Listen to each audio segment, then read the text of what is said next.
Naging proud si Janice de Belen sa kanyang anak na si Kyla Estrada sa pagkapanalo sa 41st PMBC Star Awards ng New Movie Actress of the Year. Sa stage ay nagpasalamat si Kyla, ngunit tila siya ay nanginginig pa sa takot.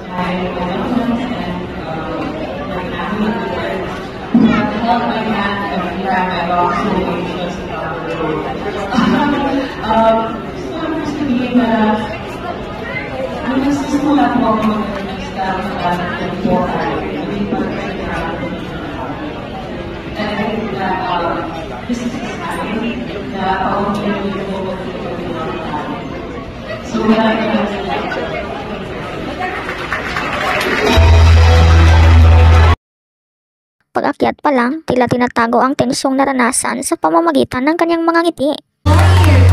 Congratulations!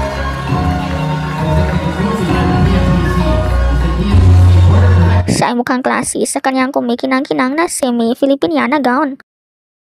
Sa backstage, tila nahirapan pa siyang ngumiti ngunit nakuha pa rin magpa-picture sa fans.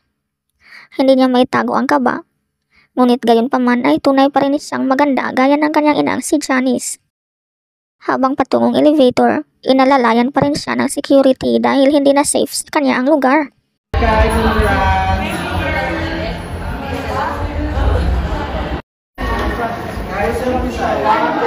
Bago iyon, habang naglalakad si Kyla sa hallway, may isang taong nagwala.